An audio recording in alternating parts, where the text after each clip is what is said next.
pioneer in your field. Yes. And it makes me wonder what challenges you faced going through it. Oh, quite a few. Because at the beginning they didn't think I knew what I was doing. And right now, the role of a media specialist, we are at different positions, but we're on an island. We're alone. Nobody really thinks the way we think. I'm an educator. I'm an instructor. But I'm a media specialist first. And see, you put the right book in the right hand of the child at the right time. That's all education is. Okay? We are not the teachers. Children teach themselves. Children learn for themselves. But we are the motivators. We are the facilitators. And see, that being a media specialist, you can facilitate. Here's a new student coming to your school for the first time. You can give them a book about another child who's the first. I tell them, I can't take you to Paris, France on an airplane, but I can take you all over the world in a book. And see, once they get that, and I try to get them to solve some of their life problems, or at least think differently about some life problems, through the eyes of the characters in the books. And this is, I don't know why everybody don't want to be a media specialist. Because even parents can solve a lot. If they would read more, reading is the key. If they would just read more and stop being negative, but find more ways. Just like with the jobs in the economy today. You might be trained to be one, but see, I was trained, most of my training is media and technology. Because I did take AV in college. I could take that 16 millimeter projector apart and put it back together. One of my classes, the teacher instructor came in and passed me the box and said, put it together. You know? So I know what technology can do, but technology cannot replace the person. Technology doesn't have the human values and qualities that we need in so much today. I'm also at my school, not only do I provide, the books and the inspiration to read, I have 2 pantries. I do the 100 blessing backpacks every Friday. 100 of my kids, sometimes a little more, take food home, snacks for the weekend. I'm now in the second phase of Love Pantry with the First Baptist Church in the Christian Center downtown. The First Methodist Church has been over 9 or 10 years been our partner, and they bring food and clothes and supplies. And I'm within their church. I'm affiliated with 3 different departments. The sewing group helps me.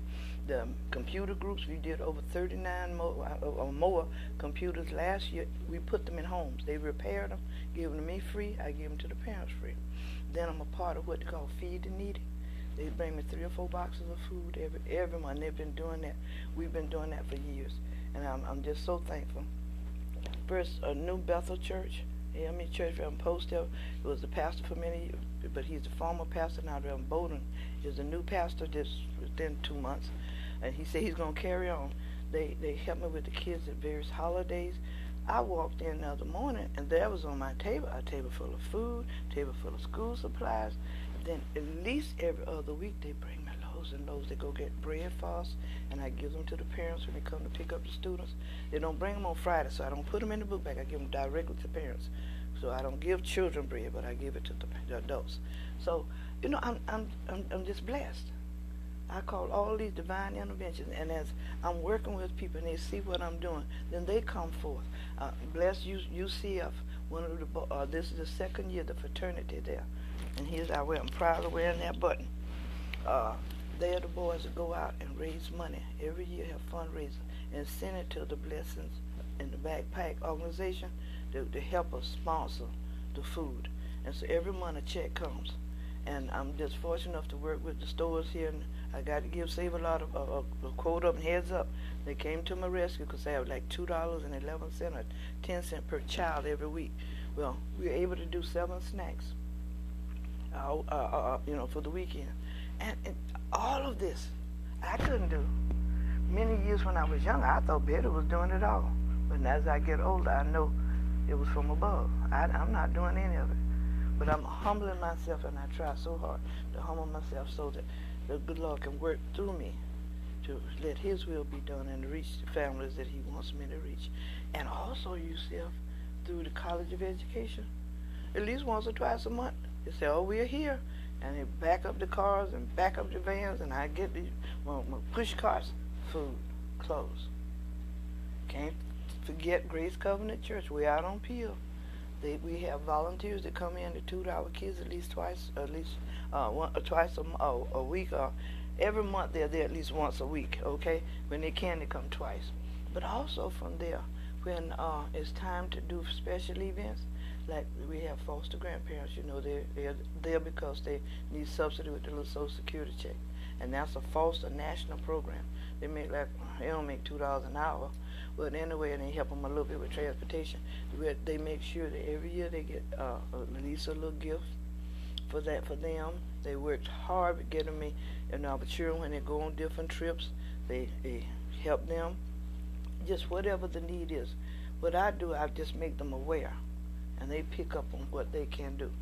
And just different departments in that church send you $200 for this, $400 for that.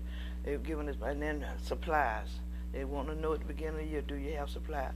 And right now, I've sent my SOS out. Yeah, we had a beginning of the year, but this is the second semester, and my cupboard is bare, so they're trying to help me get more supplies.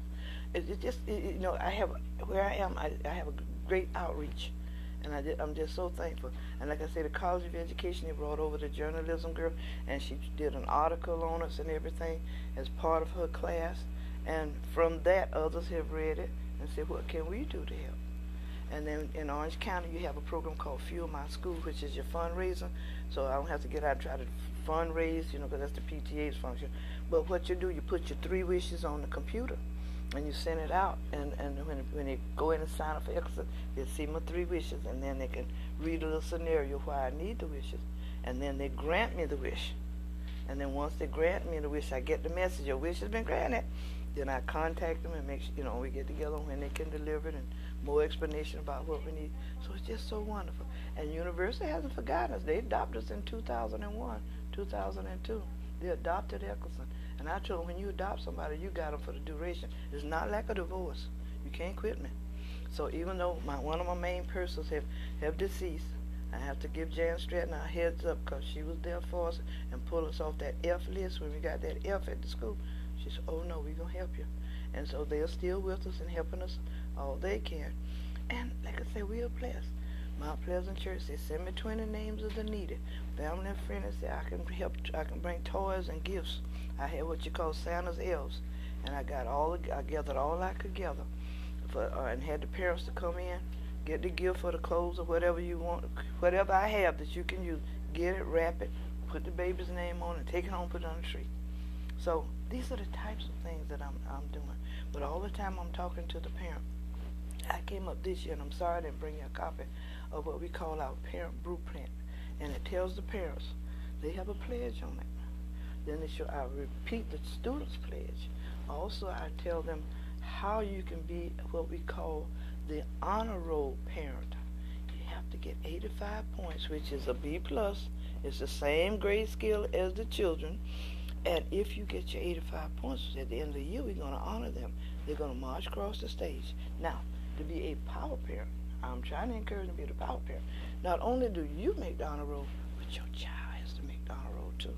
If you and your children make the honor roll, well, I'm going to bend it a little for some, because they have a long way to go, but show mass improvement, we're going to make you the power parent. You get the special t-shirt, you get the bumper sticker, you get the medallion, and we're going to have a nice ceremony for them. So that's the thing I'm really working on now, trying to get that together. So all of these are my activities. So you see what keeps me busy and what keeps me going.